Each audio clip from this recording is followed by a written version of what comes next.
ఇదొకట. ఇక రెండోది చూడ్రి. ఇక రెండోది ఇది ఇప్పుడు బయటపడ్డ లెక్క. ఇంకొక రెడ్డి గారి కథ.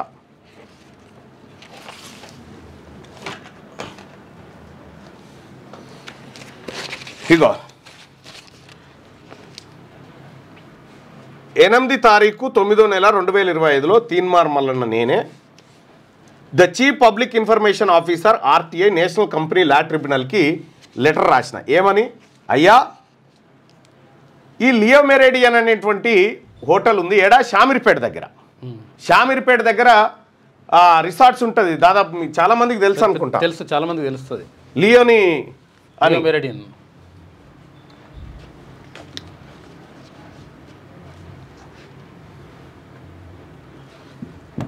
షామీర్పేట దగ్గర ఉంటుంది. దాదాపు ఇక రెండో కేసులోకి పోదాం. ఇది ఇంత మాఫా లియో మెరేడియన్ హోటల్స్ రిసార్ట్స్ అది. ఓకే, దీనికి వీళ్ళు బ్యాంకుల దగ్గర ఎంత తీసుకున్నారు, అసలు వీళ్ళకు మాఫీ ఎందుకు చేసిర్రు అనేది మొత్తం నేను ఆర్టీఐ ద్వారా అడిగితే ఇగో నేషనల్ లా ట్రిబ్యునల్ నుంచి నాకు వచ్చింది. సగం వివరాలు వచ్చినాయి, సగం రాలేదు. రాకపోతే ఇక నేను మళ్ళీ ఆ ట్రిబ్యునల్ నుంచి ఈ ఆర్డర్ కాపీ సంపాదించిన. మళ్ళీ ఎక్కడెక్కడ ఏ బ్యాంక్ ఎంత ఇచ్చింది, ఎవరెవరు ఉన్నారు, దీంట్లో ఏం కథ అనేది చెప్దాం. ఇక్కడ వీళ్ళు ఎంత అప్పు తీసుకున్నారు, మొత్తం ఎంత అప్పు తీసుకున్నది లియో మెరేడియన్, ఫస్ట్ వీనికి ఎంత అప్పు ఇచ్చిర్రు అనేది చూడాలి. ఈ లియో మెరేడియన్ అనేటువంటిది 180 ఎకరాల ప్రాజెక్ట్. ఇది ఏడా షామీర్పేట దగ్గర హోటల్స్ రిసార్ట్స్ అన్నీ ఉంటాయి. 180 ఎకరాలు. అక్కడ ఔటర్ రింగ్ రోడ్ పక్కనే ఎంత తక్కువలో వేసుకున్నా ఇది ఒక 10,000 కోట్ల రూపాయల ప్రాజెక్టు. 10,000 కోట్లు.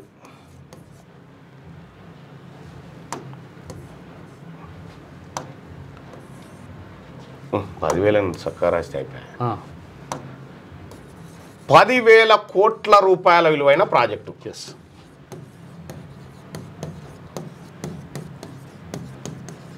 ఇది 180 ఎకరాలకు సంబంధించినటువంటిది 10,000 కోట్ల రూపాయల విలువైన ప్రాజెక్ట్. ఇది ఈ ప్రాజెక్ట్లో ఈ కంపెనీ ఈ లియో మెరేడియన్ వాళ్ళు ఒక్కొక్క బ్యాంకు దగ్గర ఇగో ఎంత తీసుకురో ఇక ఇక్కడ చూడు. బ్యాంక్ వైజ్ చూసుకుంటే బ్యాంక్ ఆఫ్ బరోడా వీళ్ళు ఎంత తీసుకున్నారు, మొత్తము టోటల్ ఎంత తీసుకున్నారంటే 2,218 కోట్లు. 2,218 కోట్లు. 2,218.84 కోట్లు. ఇంత అప్పు తీసుకున్నారు బ్యాంకుల దగ్గర తీసుకొని మొత్తం బ్యాంకుల దగ్గర ఆ తర్వాత చేతి లోన్లు అవి ఇవి అన్నీ కలిపి 2,218 కోట్ల రూపాయల అప్పు ఇగో వీళ్ళు బ్యాంకుల దగ్గర తెచ్చిరు. తెచ్చిన తర్వాత వీళ్లకు ఇందులో దాదాపుగా ఒక 444.34 కోట్లు ఏది గవర్నమెంట్ కట్టాల్సిన పన్నులు. గవర్నమెంట్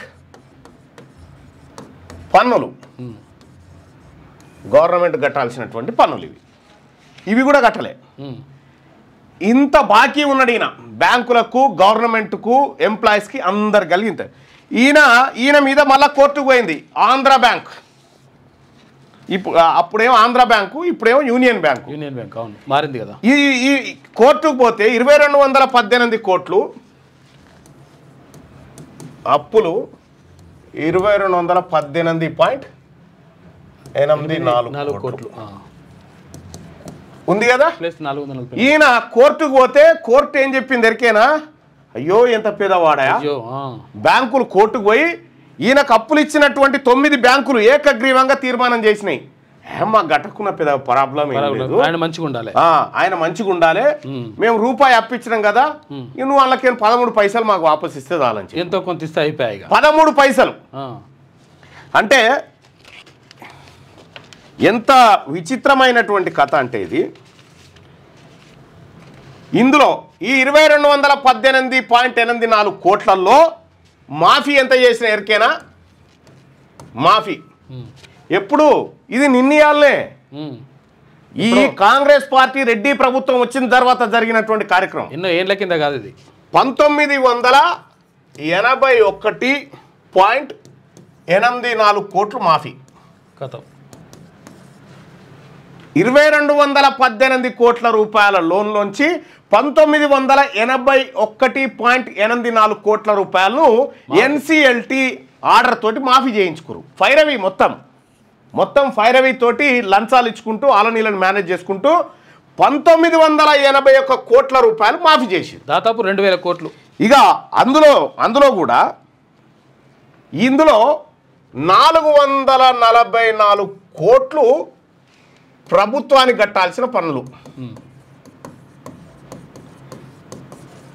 ప్రభుత్వానికి పన్నులు కట్టాల్సి ఉంటే ప్రభుత్వం కూడా ఎంత దయార్థ హృదయం అంటే పాపం ఎడగడతాడా, ఇన్ని పైసలు మాకెందుకయా 444 కోట్లు పోరడా అని 50 లక్షలు కట్టమని చెప్పారు.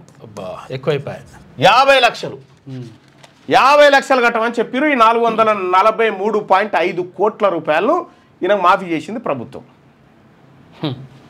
ఇక్కడ ఇది అయిపోయిన తర్వాత ఇక వీడు ఏం చేసిండు, ఈ లియో మెరిడియన్ కంపెనీ కూడా ఏం చేసిండు, అయ్యా నేను దివాలా తీసిన తర్వాత ఒక బినామీ కంపెనీ ఎంటర్ అయింది దీంట్లోకి. ఇక అయ్యా మరి ఈ 180 ఎకరాల్లో ఉన్నటువంటి లియో మెరిడియన్ అనేటువంటి 10,000 కోట్ల రూపాయల ప్రాజెక్టు బ్యాంకులో అప్పులు చేసింది, ఆ అప్పులు కట్టలేకపోయింది.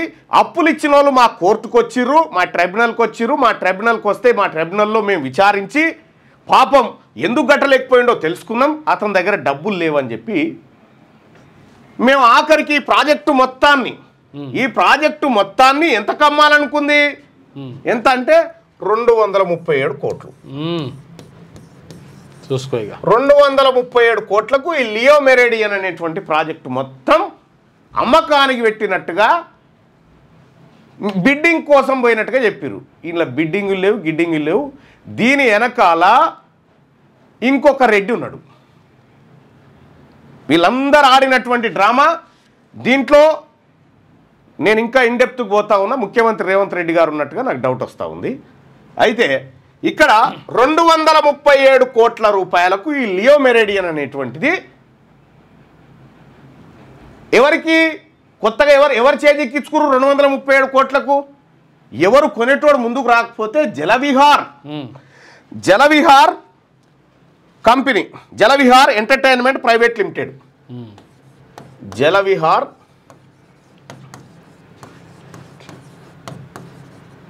ఎంటర్టైన్మెంట్ ప్రైవేట్ లిమిటెడ్, ఈ కంపెనీ వాళ్ళు ముందుకొచ్చి మేము కొంటాం అని ముందుకొస్తే, అయితే వీళ్ళు కూడా ముందుకు రాలే, బాబు దీన్ని ఆదుకోండి ప్లీజ్ ఆదుకోండి అని అంటే ఈ కంపెనీ వాళ్ళు బిడ్డింగ్లో పాల్గొని 237 కోట్ల రూపాయలకు ఈ కంపెనీ చేజిక్కించుకుంటున్నారు. 10,000 కోట్ల రూపాయల విలువైన కంపెనీ వీళ్ళు చేజిక్కించుకుంటారు. ఇక్కడ మనం గమనించాల్సినటువంటి అంశం ఏంటంటే, మరి 237 కోట్లు ఉన్నాయరా, నువ్వు కొంటా అని వచ్చినావు కానీ ఉన్నాయరా అని అంటే ఉన్నాయి. ఈ 237 కోట్ల రూపాయలు ఎట్లా కడతావురా అని అంటే, అయ్యా నా దగ్గర విశాఖపట్నంలో మా జలవిహార్ కంపెనీకి విశాఖపట్నంలో దస్పల్లా హిల్స్ అంటే అప్పుడు ఆడ అది ఉండే కదా, దస్పల్లా హిల్స్ వాల్తేరు వాడు జగన్కి సంబంధించిన అదేదో ఉండే కదా కథ, వాల్తేరు వాడు. ఈ రెండింటిని అమ్మితే మాకు ఈ 237 కోట్ల రూపాయలు వస్తాయి. కాబట్టి మేము ఈ 237 కోట్లు తెచ్చి ఈ కంపెనీ ఏది మీ కోర్టు చెప్పినటువంటి కోర్టులకు మొత్తం రుణాలలో 13%, ప్రభుత్వానికి 50 లక్షలు కట్టి ఈ కంపెనీని సొంతం చేసుకున్నారు. ఈ దస్పల్లా హిల్స్ వాల్తేరు వార్డు ఏడున్నాయనంటే 30/12/2019 నాడు preventive of money laundering act PMLA కింద ఈడీ అటాచ్మెంట్లో ఉన్న ఈ ఆస్తులు. ఎస్, చూసుకోయిగా ఈడీ అటాచ్మెంట్ ఆస్తులు వీళ్ళ దగ్గర కూడా లేవు, వీడి దగ్గర ఉన్నాయి. ఎన్ఫోర్స్మెంట్ డైరెక్టరేట్ ఈడీ అటాచ్మెంట్లో ఉన్నటువంటి ల్యాండ్స్ను అమ్మి ఈ లియో మెరేడియన్ అనేటువంటి హోటల్ని ప్లస్ ఈ 10,000 కోట్ల ప్రాజెక్టును షేజిక్కించుకుంటామని చెప్తే అయ్యా మంచిది నాయన అని చెప్పి కోర్టు ఓకే చేసి మొత్తం చెవెళ్ళ ఎంపీ రంజిత్ రెడ్డి, ముఖ్యమంత్రి రేవంత్ రెడ్డి వీళ్ళిద్దరు కలిసి ఈ 10,000 కోట్ల ప్రాజెక్టును 237 కోట్ల రూపాయలకు చేజిక్కించుకున్నట్టుగా ఆరోపణలు. ఇక్కడ ఎంత పెద్ద ఫైనాన్షియల్ ఫ్రాడ్ అంటే ఇందులో ముఖ్యమంత్రి రేవంత్ రెడ్డికి తెలియకుండా ఇది జరగదు. ఈ ట్రైబ్యునల్ ఇచ్చిందన్న ఇక్కడ మనం గమనించాల్సింది ఈ ట్రైబ్యునల్లో ఇన్ని వేల కోట్ల రూపాయల ప్రాజెక్టు 237 కోట్లకే మేము అమ్మడానికి సిద్ధంగా ఉన్నాయని బ్యాంకులు ఎట్లా ఒప్పుకున్నాయి? 90% మాఫీకి బ్యాంకులు ఎట్లా అంగీకరించినాయి? ఈడీ అటాచ్మెంట్లో ఉన్నటువంటి ఈ దస్పల్లా హిల్స్ వాల్తేరు వార్డులను ఎట్లా వీళ్ళు అమ్మకానికి అంగీకరించింది? దీని వెనకాల పెద్ద ముఠా దిగింది. సుబ్బిరామిరెడ్డికి జరిగిన మాఫీ ఇక్కడ దీంట్లో జరిగింది. ఇందులో వెలమలు రెడ్లు కమ్మలు వీళ్ళే ఉన్నారు. ప్రజలారా, వీళ్ళు వ్యాపారాలు చేసి ప్రజల సొమ్ము లూటీ చేసే కాడ వీళ్ళందరూ ఒకటే ఉన్నారు కదా.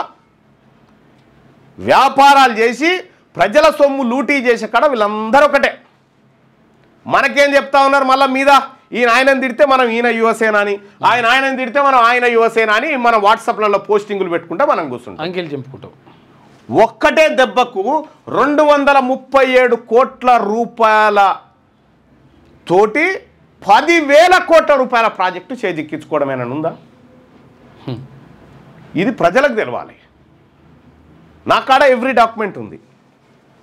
నేను ప్రతిదీ డాక్యుమెంట్ ఆధారంగానే తీసిన. ఇంకా కావాలంటే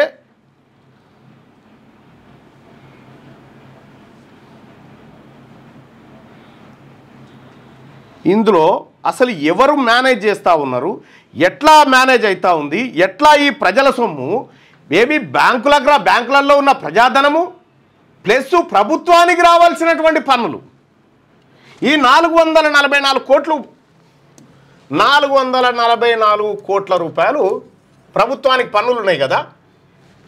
ప్రభుత్వానికి కొన్నదెంత? 237 కోట్లు అంతే. 237 కోట్ల రూపాయలు ప్రభుత్వం కట్టి ప్రభుత్వం ఎందుకు స్వాధీనం చేసుకోలేదు? ఇది ఎస్. ఇప్పుడు వాళ్ళకు ప్రభుత్వానికి కట్టాల్సినట్టు 444 కోట్ల రూపాయలు కూడా మాఫీ అన్నట్టుగా. సుజాత చెన్నమనేని ఇందులో ఉన్నోళ్ళు ఇందిరా నడింపల్లి, వెంకటరామరాజు నడింపల్లి, లక్ష్మిక చేకూరి వీళ్ళు చూడరిగో. ఇందులో మొదటి పాయింట్ వచ్చేసి అసలు ఇది ఎక్కడ టెండర్లో పెట్టినారు, ఏ కంపెనీలు బిడ్డింగ్లో పాల్గొన్నాయి, ఈ అన్ని అంశాలు తేలాలి. ఇదొక పెద్ద ముఠా నడుస్తూ ఉంది ఈ దేశంలో. వీళ్ళు 1000 కోట్ల రూపాయలు కొల్లగొట్టకపోవడానికి ఈ దొంగ సెటిల్మెంట్లు ఈ బ్యాంకులో ఉన్నటువంటి అధికారులు కుమ్మక్కైపోయి ఈ బ్యాంకుల కథ తేలాలి, వీటన్నిటి కథ తేలాలి. పబ్లిక్ మనీ 90% మనీ మనకు 1,00,000 రూపాయల రుణమాపని మనం అనుకుంటున్నాం. ఇగో ఇక్కడ చూడరు, వీళ్ళిద్దరి కలిపి సుబ్బిరామిరెడ్డి కంపెనీలకు 5,700 కోట్లు,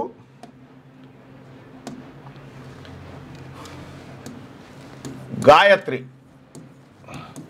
గాయత్రికి 5,700 కోట్లు, లియోకి 1981 కోట్లు. 1981 కోట్లు. $7,681 కోట్లు ఈ రెండు కంపెనీలకు మాఫీ చేశారు. ఈ సొమ్ము ఎవరు? 7,681 కోట్లు. మొన్న చేసినటువంటి రైతు రుణమాఫీ ఉందా, ఆ రుణమాఫీ పైసలతో సమానం. కేవలం ఇద్దరికి, రెండు కంపెనీలకు ఇగో ఇంత 7,681 కోట్ల రూపాయలు మాఫీ చేశారు. ఈ సొమ్ము అంతా ఎవడి ఖాతాలోకి పోతా ఉంది, ఎవడున్నాడు దీని వెనకాల? వీళ్ళిద్దరు కలిసి, గాయత్రి, లియో, ఈ ఇద్దరికి కలిసి 5,700 కోట్ల రూపాయలు ఆయనకు మాఫీ, సుబ్బిరామరెడ్డికి. ఆ తర్వాత ఇక్కడ కొంతమంది ఎంటర్ అయ్యారు, అంటే ఒక బినామీ కంపెనీ ద్వారా అట్లా వస్తూ ఉన్నారు. సరే, అది కూడా చూస్తున్నాం. 1981 కోట్లు దీనికి మాఫీ. మొత్తం 7,681 కోట్ల రూపాయలు వీళ్ళిద్దరికి మాఫీ జరిగింది. ఎట్లా సాధ్యమైంది? పేదవాడికి 2 లక్షల రూపాయలు మాఫీ చేయడానికి ఇక్కడ గట్కేసర్లో రోజుల నుంచి ధర్నా చేస్తూ ఉన్నారు రైతులు. వీటికి పైసలు లేవు. పేదవాడికి ఫీజు రియంబర్స్మెంట్ డబ్బులు ఇవ్వమంటే డబ్బులు లేవు. ఆరోగ్యశ్రీకి డబ్బులు ఇవ్వమంటే డబ్బులు లేవు. కానీ ప్రభుత్వం తనకు రావాల్సిన పన్నులను వదిలిపెట్టి 444 కోట్ల రూపాయలు ఖాళీ లియో మెరిడియన్ హోటల్స్ నుంచి రావాల్సిన పన్నులను వదిలేసి 444 కోట్లలోంచి 50 లక్షలు కట్టునైనా చాలు, మేము ఎన్ఓసిస్తామని చెప్పుడైంది. ఇది మనం ఎక్కడున్నాము? నేను ప్రజలకు అదే చెప్తా ఉన్నా. అధికారం చేతిలో ఉంటే ఏ రకంగా కొల్లగొడుతురో చూడరు వీళ్ళు. అధికారం చేతిలో ఉంటే వీళ్ళు కొల్లగొడుతుంది ఈ రకంగా ఉంది ఎవ్రీ డాక్యుమెంట్. అందుకోసమే నేను దీని మీదనే పబ్లిక్ ఇంట్రెస్ట్ లిటిగేషన్ ఫైల్ చేయాలని మొత్తం అంతా తయారు చేసి, ఇది ప్రజల సొమ్ము, ప్రజలకు దక్కాల్సినటువంటి సొమ్ము, ప్రజాక్షేత్రంలో ఉండాల్సిన సొమ్ము. దానికోసమే ఈ ఫైల్ అంతా రెడీ చేసి పెట్టిన. ఇందులో ఎవడెవడున్నా బయటికి రావాల్సిందే. ఇదొక్కటే కాదు, మొత్తం ఇదే దందా ఒక ముఠాగా ఏర్పడి ఇదే దందాలోకి దిగిర్రు. కొన్ని వేల కోట్ల రూపాయల ప్రాజెక్టులు కొల్లగొడతా ఉన్నారు. అసలు ఎట్లా సాధ్యమవుతుంది? ఎన్సిఎల్టీలో పేదవాడికి రుణమాఫీ చేయడం కోసం బ్యాంకులు మొండికేస్తాయి. పేదవాడికి 10 రూపాయలు సబ్సిడీ కాదు కదా, అస్సలు ఈఎంఐ నెల రోజులు లేట్ అయితే ఏమాయ్ అని ఫోన్ చేస్తాయి. ఈ దొంగలకు 7,681 కోట్ల రూపాయలు ఎట్లా మాఫీ అయింది? మరి ప్రజలారా, లైవ్ చూస్తున్న ప్రజలారా, అధికారం వాళ్ళ గుప్పిట్లో పెట్టుకొని ఈ రకమైనటువంటిది కొల్లగొడతా ఉన్నారు. అందుకోసమే ఈ రాష్ట్రంలో మనమేమో బిచ్చం వేసే కాడ, బిచ్చం అందుకునే కాడ ఈయన 1000 రూపాయలు ఇస్తాడు, ఈయన 2000 రూపాయలు ఇస్తాడు, పెద్ద కొడుకు చిన్న కొడుకు అనుకుంటా మనముంటే, ఇటు కేసీఆర్ ప్రభుత్వం, ఇటు కాంగ్రెస్ ప్రభుత్వం, 2 వెలమలు రెడ్లు కలిసి ఈ రకమైనట్టు, ఇది చిన్నది. ఇంకా షాకింగ్ ఫ్యాక్ట్స్ ఉన్నాయి, చాలా ఇంకా అనుబాంబులు ఉన్నాయి వీళ్ళు చేసినాయి. రెండేళ్లలోనే ఈ రాష్ట్ర ప్రభుత్వ అధినేతగా ఉన్న రేవంత్ రెడ్డి గారి బలగం ఏమేం చెరబట్టింది, ఎక్కడ చెరబట్టింది, ఎంతెంత కొల్లగొట్టింది, దీని వెనకాల ఎవరున్నారు, ఏం కథ, మీరు ఇంకా చాలా షాకింగ్ ఫ్యాక్ట్స్ చూస్తారు. ప్రజలారా, ఈ సొమ్మంతా మనది. ఇందులో 7,681 కోట్లలో 62% బీసీల సొమ్ము, 18% ఎస్సీల సొమ్ము, ఇందులో 10%, 9.5% ఎస్టీల సొమ్ము. మన సొమ్మును వీళ్ళకు దారాదత్తం చేస్తూ ఉన్నారు. ఇంత పెద్ద ఫైనాన్షియల్ ఫ్రాడ్ ఇక్కడ ఒక పత్రిక కూడా రాసింది, పెద్ద ఫైనాన్షియల్ ఫ్రాడ్ జరిగింది ఇక్కడ అని చెప్పి. చాలా పెద్ద ఫైనాన్షియల్ ఫ్రాడ్ జరిగింది తెలంగాణ రాష్ట్రంలో అని చెప్పి ఒక పత్రిక కూడా, మరి ఆ పత్రికని ఎట్లా క్లోజ్ చేసిరో ఏమో తెలియదు కానీ, లేకపోతే వరుస కథనాలు వస్తుండే. దీని వెనకాల ఎవరున్నారు, దీనిపైన ఎంక్వైరీ జరగాలి. 444 కోట్ల రూపాయలు ప్రజాధనం ఎట్లా నువ్వు వదులుకున్నావు? నీకెక్కడిది హక్కు?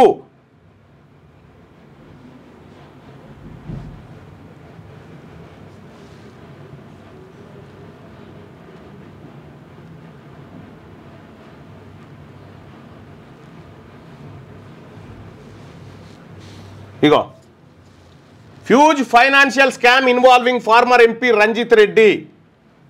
ఇది ఇతర పక్షాలు కూడా ఆరోపణ చేస్తూ ఉన్నాయి ఇదే మాట. సారీ, అది 327 కోట్లకు 237 అని చెప్పాడు కదా, 327 కోట్లు.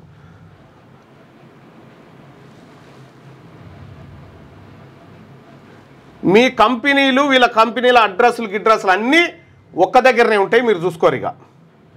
ఇగో హ్యూజ్ ఫైనాన్షియల్ స్కామ్ డెక్కన్ క్రానికల్లో వచ్చింది ఇది. ఇక్కడ 7,681 కోట్ల రూపాయల సొమ్మును, ప్రజల సొమ్మును ఇద్దరు రెడ్లు వెలమలు కలిసి కొల్లగొట్టిరీడ. ఇది ఎవరికి పోతుంది? పరోక్షంగా ఇందులోకి మూడో కంపెనీ ఎంటర్ అవుతుందిగా, అప్పుడు దిగుతుంది అన్న. ఒక్కడే మన అన్న, అప్పుడు దిగుతుంది ఆ కథ. సో దీనిపైన సమగ్రమైనటువంటి ఎంక్వైరీ జరగాల్సిందే. దీనిపైన ఎంక్వైరీ జరిగి ప్రజా సొమ్మును రికవరీ చేయాల్సిందే. ఈ బ్యాంకు అధికారులు ఎవరెవరైతే ఇందులో ఎవరెవరు ఇన్వాల్వ్ అయ్యారు, మళ్ళా ఎవరెవరి పాత్ర ఉండొచ్చు? రాష్ట్ర ప్రభుత్వం, తర్వాత బ్యాంకు ఉన్నతాధికారులు,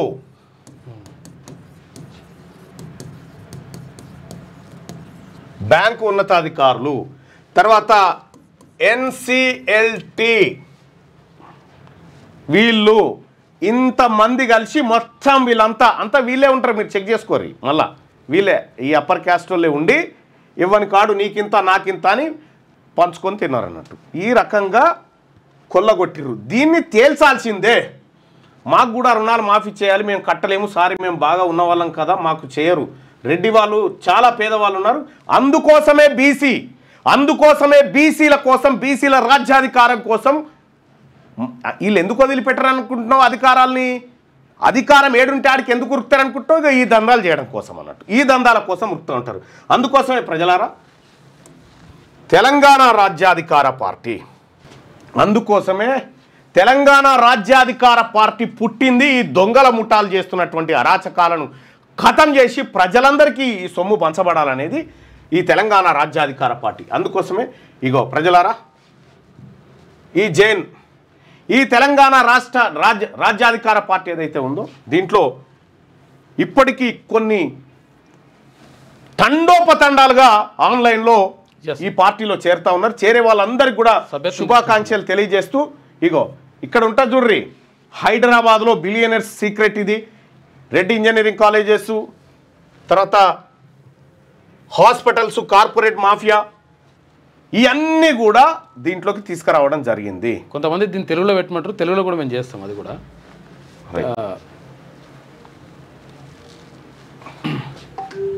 తెలుగులో కూడా వస్తుంది, తెలుగులో కూడా దాన్ని అందుబాటులోకి తీసుకొచ్చే ప్రయత్నం చేస్తారు. ఆర్టిఫిషియల్ ఇంటెలిజెన్స్ అది. నేను ఆఫీషియల్ స్పోక్స్ పర్సన్ చెప్తాను. ఇక్కడ ఈ పార్టీ తెలంగాణ రాజ్యాధికార పార్టీ బీసీలకు ప్రతి బడ్జెట్లో 1,00,000 కోట్ల రూపాయలు పెట్టాలని తీర్మానం చేసింది. ఈ తెలంగాణ రాష్ట్రంలో ఉన్నటువంటి ప్రజలందరికీ ఫ్రీగా కార్పొరేట్ ఎడ్యుకేషన్, ఫ్రీగా కార్పొరేట్ వైద్యం అందించడం కోసం ఈ పార్టీ ప్రజల కోసం పుట్టినటువంటి తెలంగాణ రాజ్యాధికార పార్టీ మొట్టమొదటిగా బీసీల కోసం బీసీలు తయారు చేసుకున్నటువంటి పార్టీ, ఎస్సీ ఎస్టీ మైనారిటీల సంక్షేమాన్ని కాంక్షిస్తున్నటువంటి పార్టీ.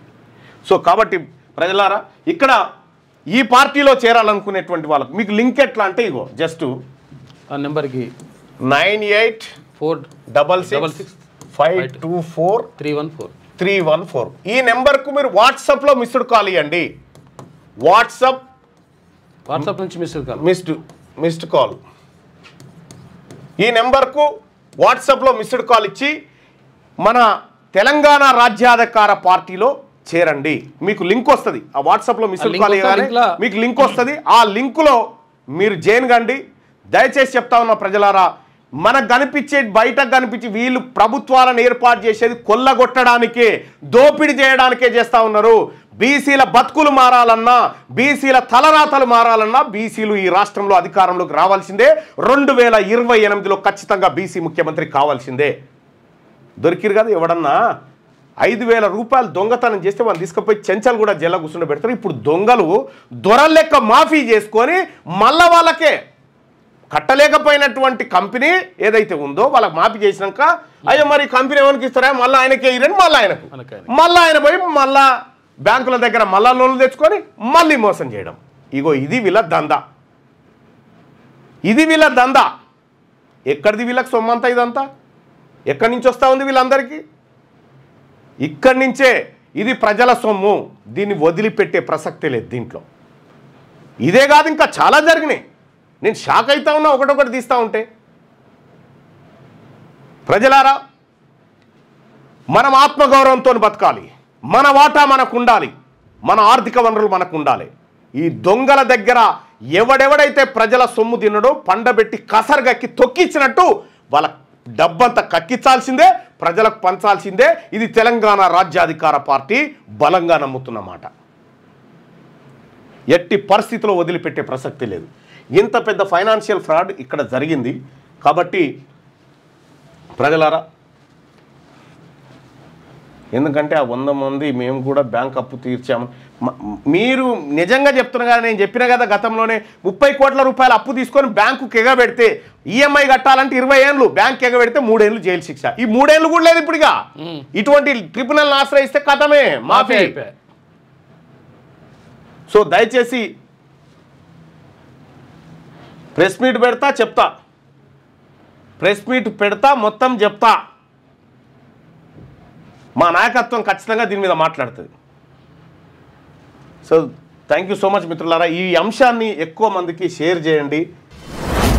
మీ వ్యాపారం అభివృద్ధి కావాలని కోరుకుంటున్నారా? అయితే వెంటనే క్యూనస్ని సంప్రదించండి.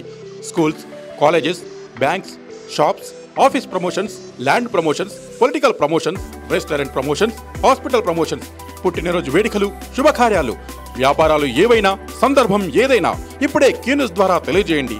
మీ వ్యాపారాన్ని అభివృద్ధి చేసుకోండి.